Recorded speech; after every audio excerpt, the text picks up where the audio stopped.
Good morning, Good afternoon. good evening. Welcome to being here. Yes, I'm Ariel. I'm Shia. And today's episode Every little thing. is going to be all right. You worry much? You get lost in your thoughts about what might have been or what will be? Take a breath. Here we are, as we're being here. All of that will float away. Because no two things can occupy the same You at the same. time. Do you know that we finish each other's sentences? If you You didn't, do now. listening is key. It's always key, but it's really key today. So let's talk about listening. Oh, God. Let's talk about the benefits of listening. Well, listening is very healing. Okay. The listener affords the person who's speaking an opportunity to unload. Mm, To take the burden of their worries and concerns and give it away to somebody who takes it by listening, not by agreeing with what they have to say, not by disagreeing with what they have to say, but actually hearing what they're saying from their point of view. And this is a very wild thing because it also heals the listener in that if you truly listen, you let go of the internal story or complaints that you have in your mind that go all the time, that get stimulated by life. You know, all you have to do is watch a news broadcast and it ain't all that good. mhm. They don't broadcast much good stuff. They usually bad stuff that people worry about and get them concerned about some future event. But when you truly listen, you let go of everything else to hear what's being said, Mm. because no two things can occupy the same mind at the same time. So if you're listening, you're not listening to that internal dialogue that berates you and says you could have done it differently or should have, all that stuff. You know, as you're speaking, I realize several things. We talk often about the three principles of instantaneous transformation. We just mentioned the second, no two things can occupy you at the same time. The first, obviously, is anything you don't like or don't want or resist or you get stuck with, and it grows stronger. It dominates your experience of your life. Third principle, anything you see or hear Without judging, completes itself in an instant. that's all it takes. Just seeing is enough. Just hearing is enough. You don't have to do anything with it. So the act of listening itself pop yourself into the position where you're experiencing the third principle, where you're hearing without judging, you're just letting it in, and in that instant it completes itself. Yes. And it affords that for the speaker as well. Yes. You were going to say something? I was, but I lost it because to hold on to it, I couldn't listen to you. Yes. I find that really inspiring, Well, actually. that I couldn't hold on to a thought because I was listening to you is not a failing on my part. It's that listening to you is all there is in the moment I'm listening. And trying to hold on to something else would keep me from hearing what you're saying. No, it's not a failing on your part. It's more like a discipline, because you have the opportunity to hear me with half an ear and hold on to the point you want to make. That's right. Or you can really fully put your attention and trust that if you have something to say, It'll come back up. But you can trust that your life is showing up perfectly in the current moment. And I know you have preferences. So the second principle is that life is happening exactly as it is in the current moment, and you can't be different than you are in this moment. And the moment's already gone by, so you couldn't have been different than you were in that moment that I was speaking. That is a gift. because we're all trying to get somewhere that we think is better than where we are.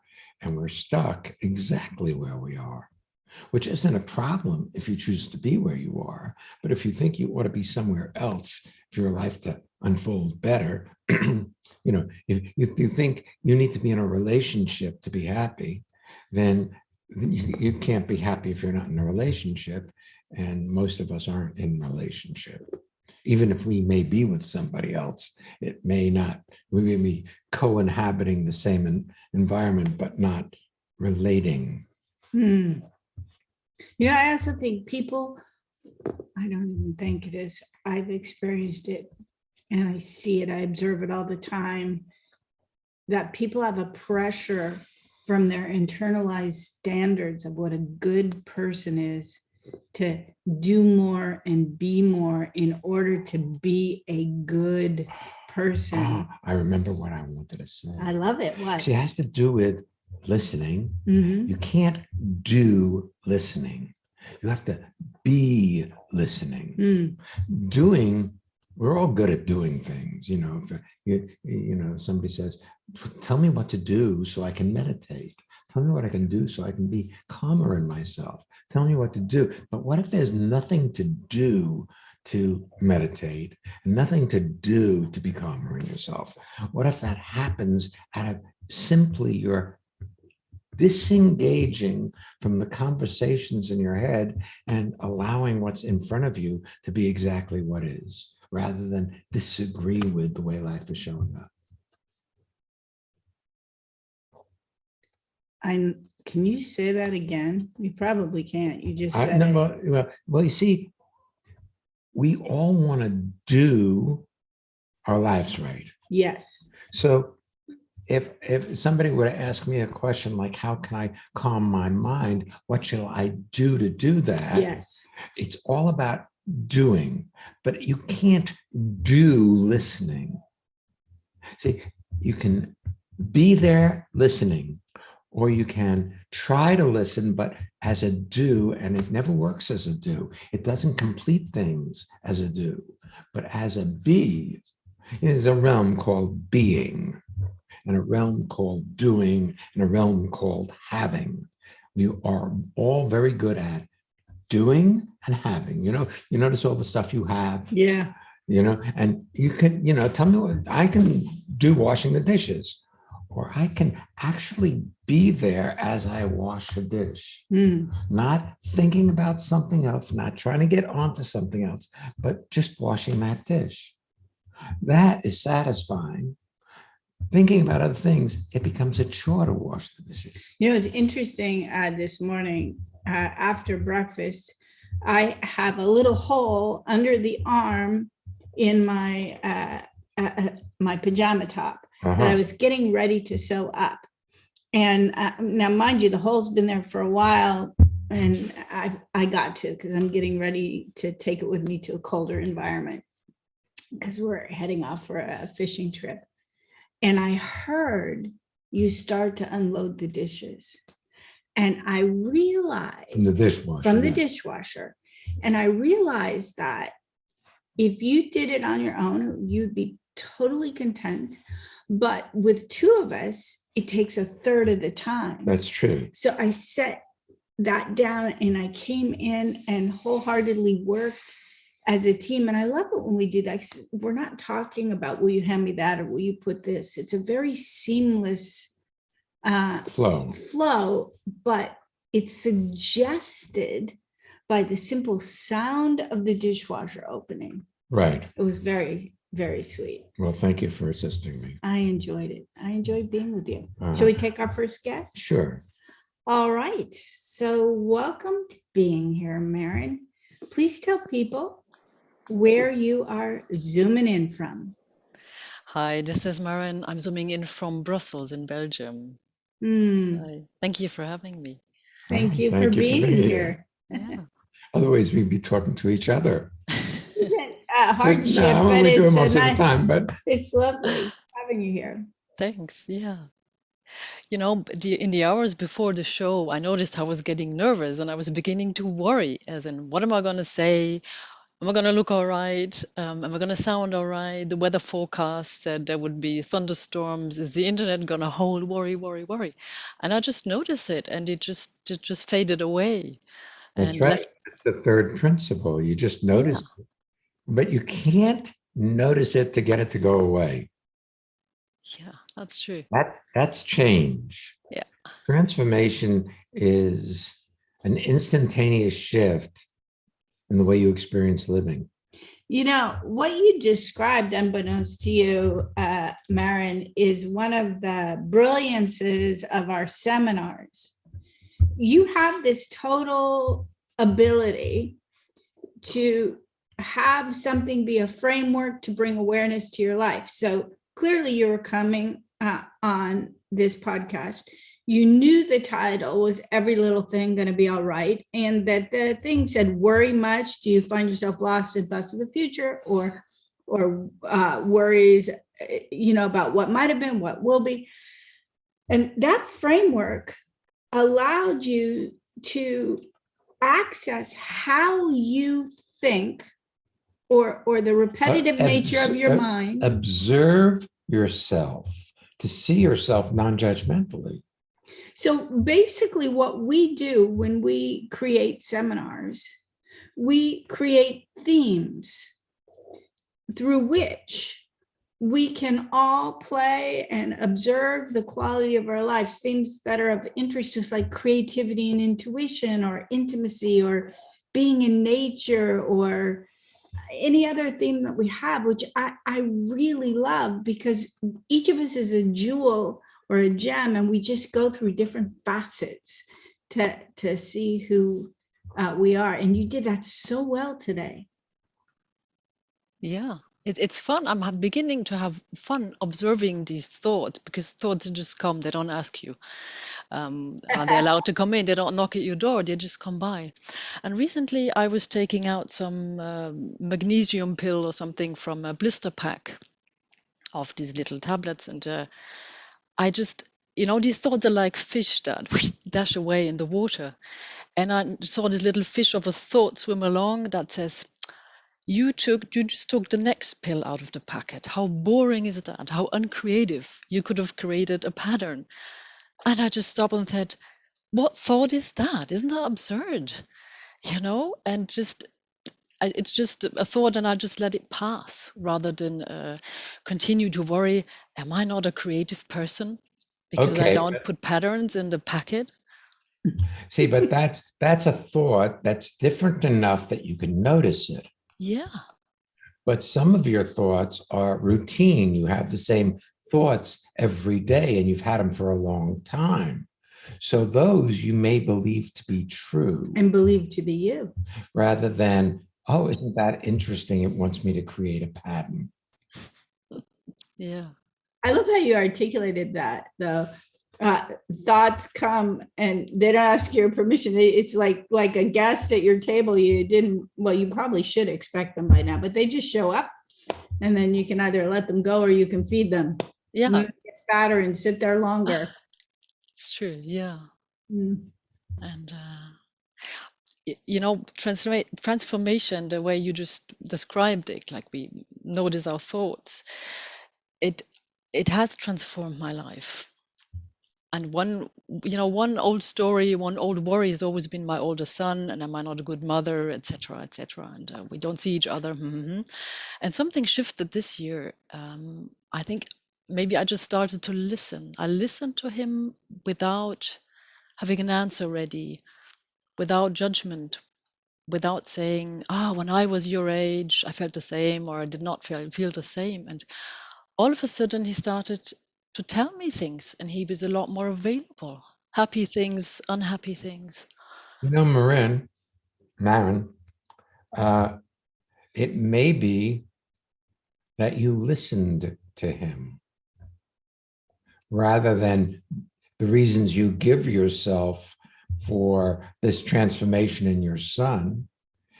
You may be the author of that transformation, and that you just listened. See, you've been attending seminars with us for a while, and that's great, because you've shifted your habit of how you listen. You're looking to see the automatic nature of how you go about your life, and you haven't judged it when you've seen it, so it's cleared up. So you can be with your son without trying to fix him all the time, which is the big thing. When you try to fix him, he resists the hell out of that. But Yeah.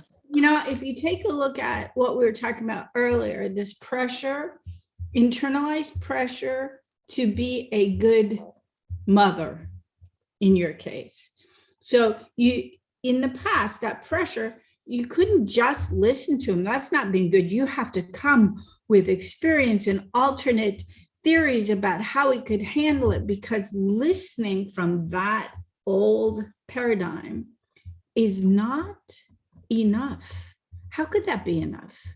And people talk at each other all the time and have forever, and it didn't change anything. We went to a meal not too long ago. A bunch of us got together. We had all tested, and we were sitting at a table. There were 8 or 9 of us. And it was not people who attend our seminars. And we're used to, in my experience, when we're together, one person talks, everybody listens.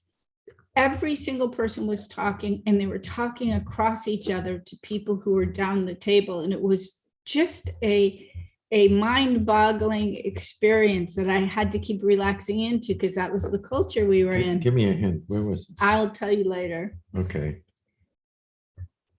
Oh, okay. Got it. Yeah. Got it. I remember now. Thank you. And She told me later now. I told her that. It was very quick. So Yeah. Now, later would have kept me thinking. that's why I realized I needed to tell you, but Yes. quietly. But I did not resist being in that environment. So it didn't come So back. it wasn't a thing that persisted. Like, oh yeah, I remember If you those disagree people. with something, first principle, you get stuck with it. But I just included that's the way they are. See, that's the other thing. Maren, darling, you cannot be different than you are right now. See, really, you can't. So why should I pick on you for being how you are if you can't be any different? And that gives a freedom for you to be okay being you. The other thing I know about you, Maren, I know you attend our seminars, and hats off to you. But here you are, you're participating in the podcast. You volunteered to do it. I know you listen to them. You're also a Living Made Easy on demand subscriber. And I know when you read the articles of the month or the blogs that come out on our website, you often take the time to go in and express yourself and comment and encourage the blog writer and let them know the difference they made. I have a feeling that this exchange of energy has really supported you in being crisp. Well, it supported you also in taking your attention off of yourself. See, and that is a never-ending cycle of pain when you think you ought to be different than you are, because you can't be different than you are. Well, here's the thing. I suspect you still have the very same ideas. Oh, I need to be a better mother. Am I a good mother? And how long has it been since we've spoken? But you have some space between you and that running audio track where it can run, kind of like you're saying, a fish just darting away or something showing up at your table. And you can let it sit there while you bring your attention to actually listening to your son, rather having attention, as Shai said, on yourself and how you're doing. And an outcome. See, if you are with your son, just listening to him, he feels seen and heard. But if you have the idea, an agenda of what he needs to be like to be okay, well, then you're going to work on him in your thoughts as you're listening, not listening. But it's interesting, using your son as a metaphor, he's already turned out. So he calls you or you text him, and then you guys get together for a conversation, either in person or via some electronic thing. And then he gives you information about where he is right now. And some days it's an up thing, and some days he's distressed. And either end of the spectrum, he's already turned out. So you can either listen to hear what today brings, or you can listen from the perspective that you need improvement, therefore he needs improvement also. Very true. And what you just described when you talked about the freedom and the space, it just helped me to see how much I resisted the fact that if he was available, my son, he was only ever available via WhatsApp, never on the phone. And I had the thought that it must be different. And once I just saw that, and I just dropped the expectation that he would actually call, and I just accepted, okay, that's his way of communication. And all of a sudden, there was much more contact, and he reached out a lot more. That's true. There's something you should consider, and that's that he's a man. You laugh when I say that. This is only audio for the people that are listening.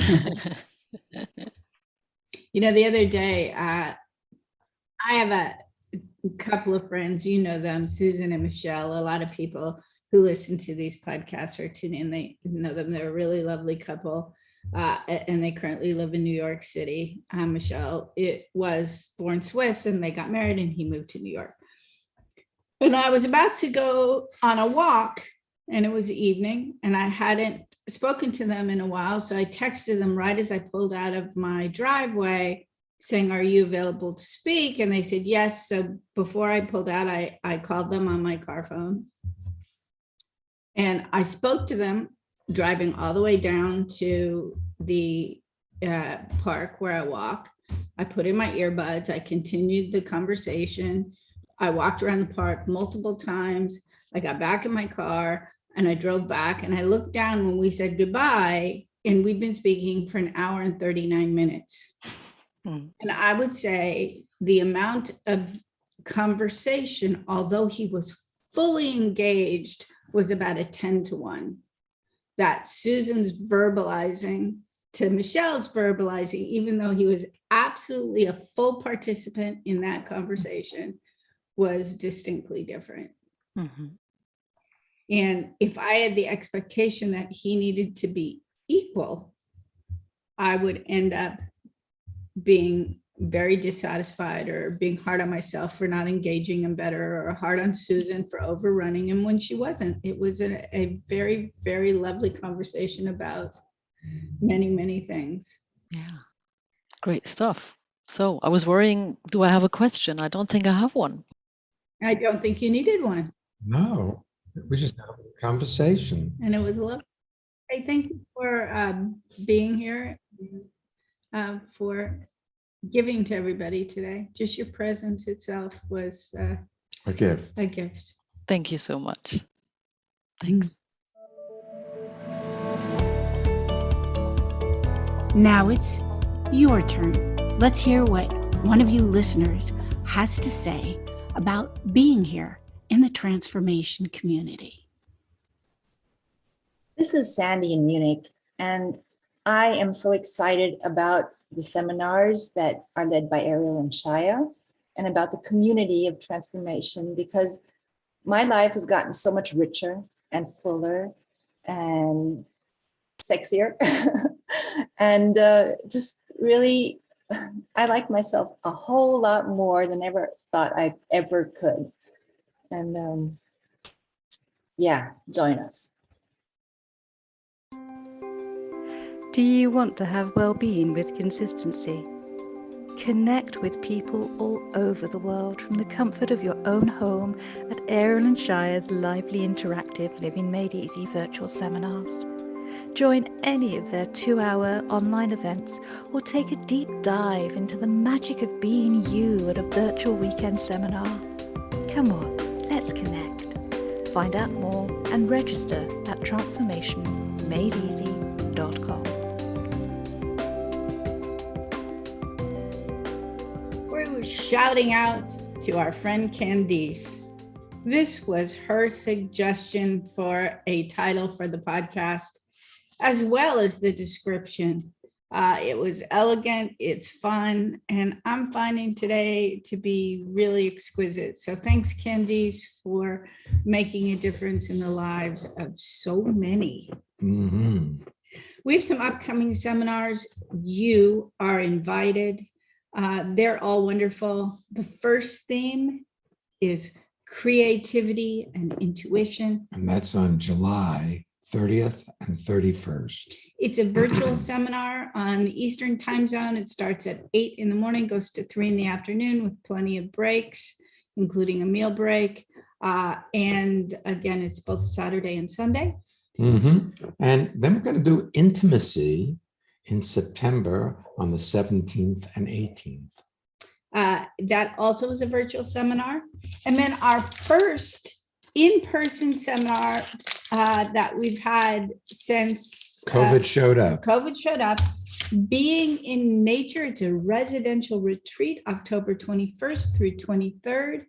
It's here in New Jersey at Camp Tecumseh, sleepaway camp for big kids. It was exquisite. When we were already seeing people regularly in person, it's going to be an amazing event. I'm certain of it. So we like to let you know up front so that you have time to plan for it, make your airline plans if you're reservations. coming from a distance. And again, you are invited. You can find out more about any of our seminars. On our website, transformationmadeeasy.com. Also, we have the Living Made Easy is just a reminder for those of you who normally attend.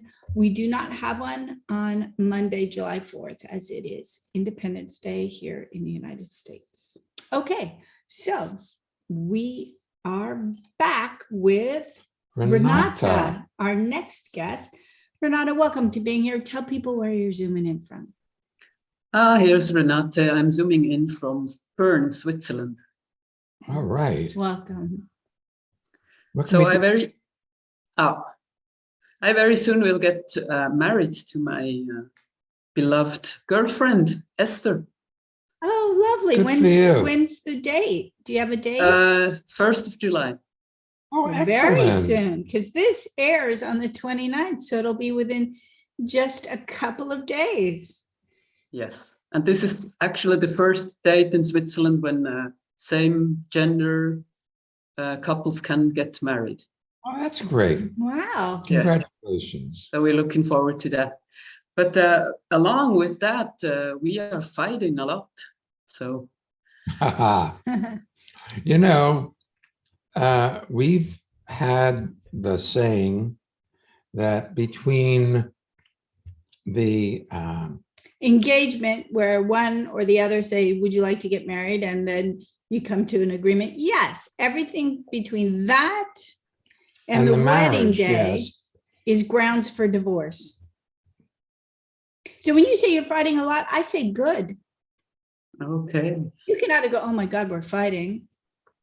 Or you Well, can, you know, I want to go back to something. I want to go back to listening.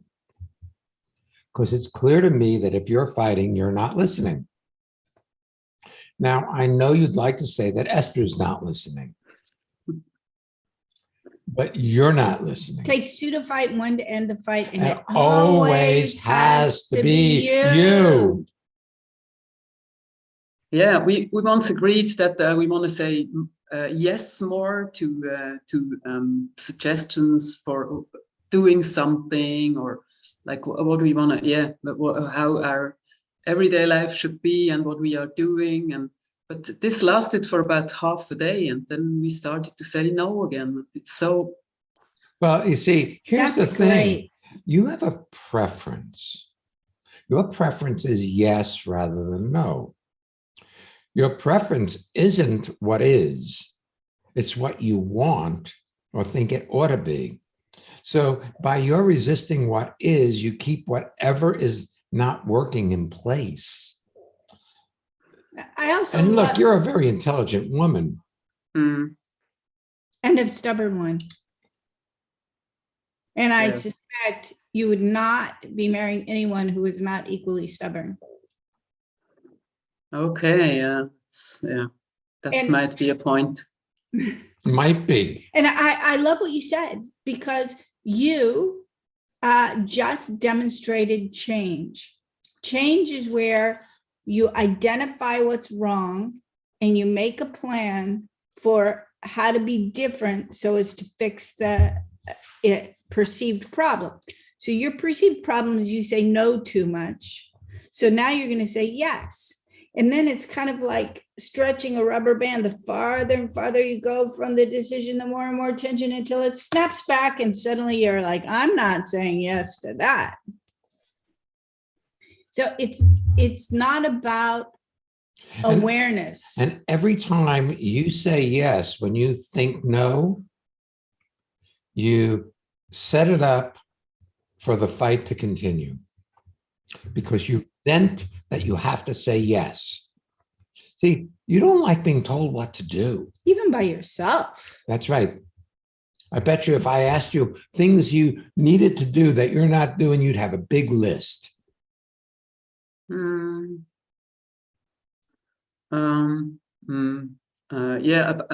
About the wedding, there are some things to do still. Yeah. No, about everything.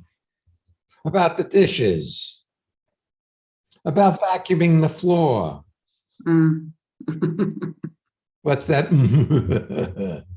Yeah, vacuuming the floor. But I'm not really the one that is like pushing things away. I'm the one that is just doing things that are up to do. So that doesn't resonate with me so much. I'm sorry. What you just said. Yeah. Because See, you separated to I'm not the one, so she's the one who should.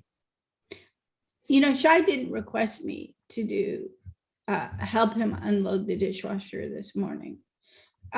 It's interesting how much you keep your list versus her list of to-dos versus my list of to-dos.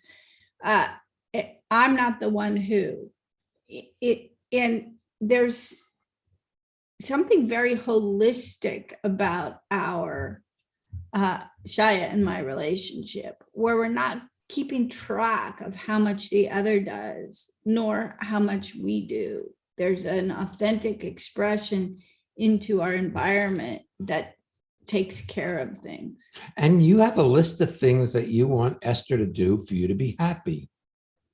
Yeah, that's true. And I suspect, And it was what your mother didn't do. Mhm. and here we Yeah. are, we're talking about the course Intimacy coming up in September, mid-September. And I realize, Renata, that one of the things you're missing is that in order to have intimacy, if Esther makes a suggestion and you say, okay, it's one thing to say, okay, and go along with it.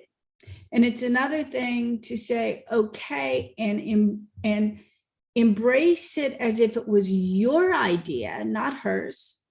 And that with the intention or the agreement to win or love the experience of it, which was something Shai and I came up with regarding sex on the second date, that we could find that arena to hold back and punish the other should we be in a place of contraction, or we could use the device of sexual intimacy as a way to jump past the limitations of our mind and step in and have the intention to have any physical encounter be Satisfying. wholly satisfying.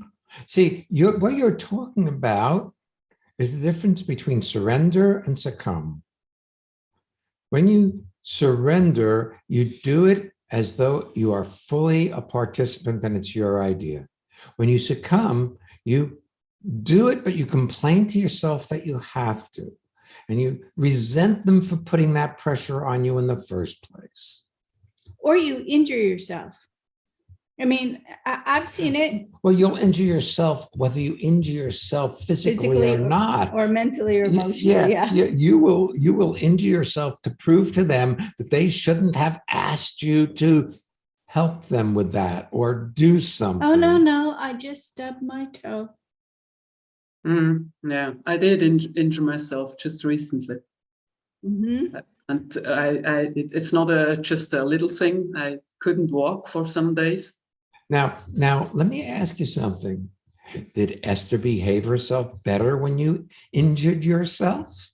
Yeah, just for half a day somehow. Oh, listen to the complaint that's still there. So you, Then her foot was injured too, and so we are both now. We have both an injured foot. a perfect. Yeah. So. You guys could tie those together and run a 3-legged race. Yeah. Yeah, it's true what you say, Shaya. It's about old stuff, about things I didn't get from my mother, or like attention. Look, that's a real problem.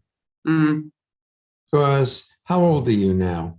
Oh, I'm turning 62 this year. Okay, and is your mother still alive? No, she died last year. Okay, well, that's a good thing because you're still wanting your mother to take care of you at 62. Sure, yeah. Well, you say sure as if it's a given as opposed to an option. You know, when you say sure, it's like universal. Of course, everybody does, but maybe not. Maybe you should grow up.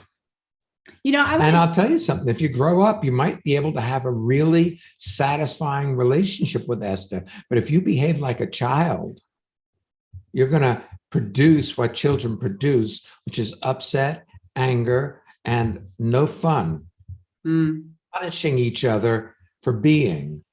And that's not what you got involved in this relationship for, unless it is. You know, when I said earlier, you said, oh, we're fighting a lot. And I said, good.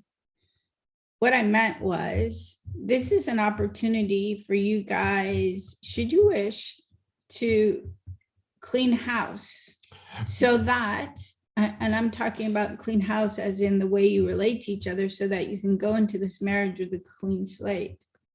And I think it's quite lovely that you're getting married on the first day. It's legally allowed, but there, you know, that. But then you're stuck together. And if you're stuck together fighting, well, I guess if you like to fight and that's what you want to do, it's perfect marriage. It's marriage. A match made in heaven. That's right. No, that's really not that's not really what I want. Well, wait a second. Now let's find out. See, you've got what you want.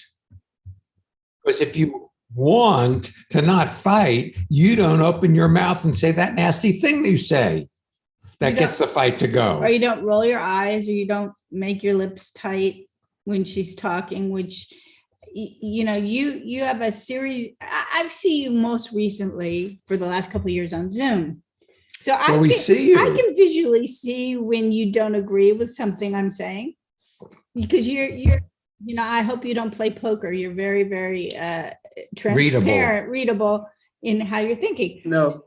Yeah, I can't play all those games are not possible for me because everyone sees what is going on. So.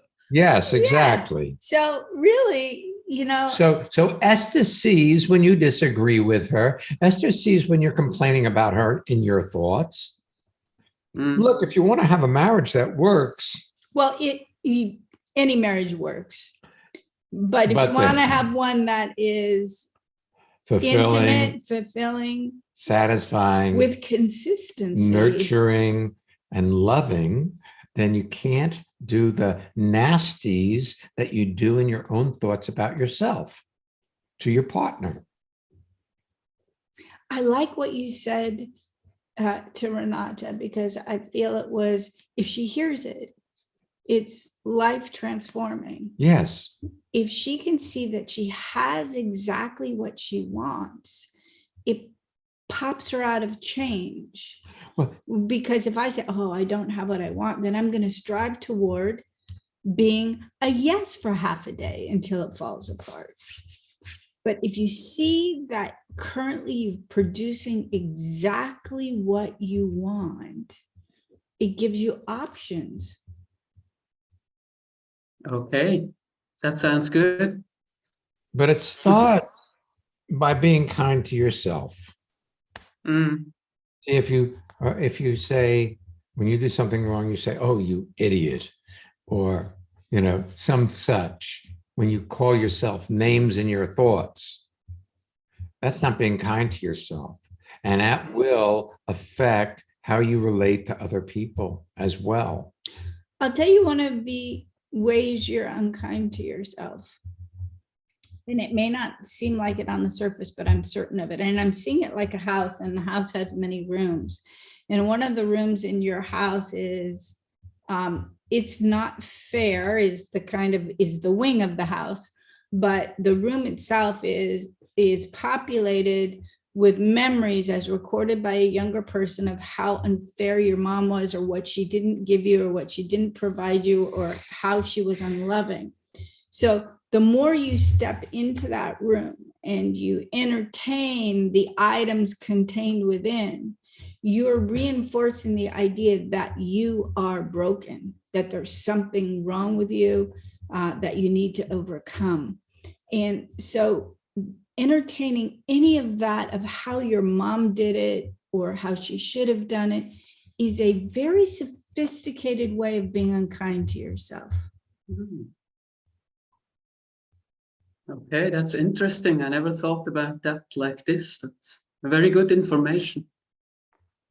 Well, it's only good if the next time you want to upset yourself over something Esther does or doesn't do, you don't. You just walk past You that just wing of notice your it. house. You just notice it and move right on by and leave it alone.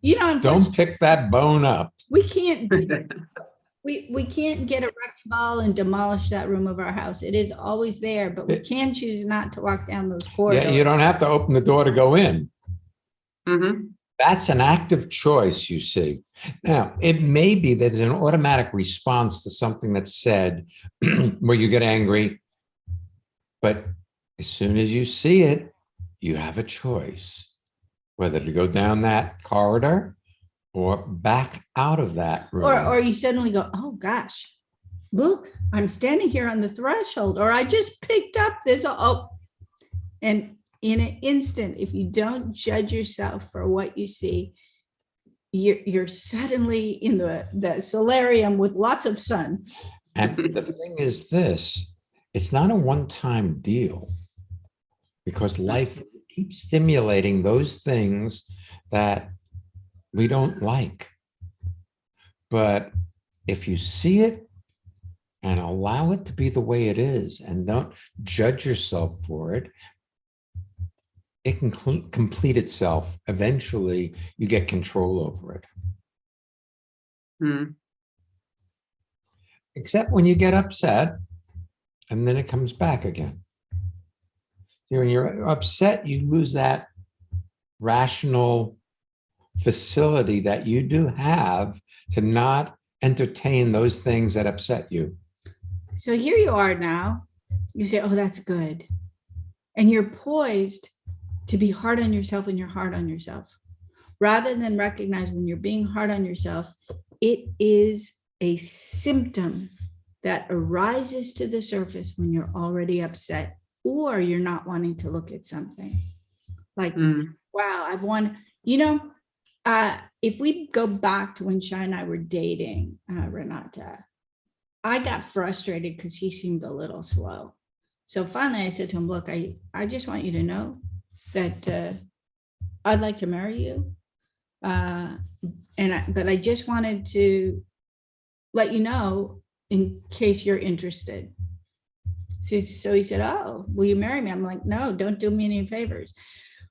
Because I wanted it to be authentic. I wanted to start the conversation, but I wasn't willing to say yes until it was authentic. And then there came a day where spontaneously, authentically, he went to ask me a question. He got this weird look on his face. And he told me later that he suddenly couldn't remember what the initial question was. All that came to mind was, will you marry me?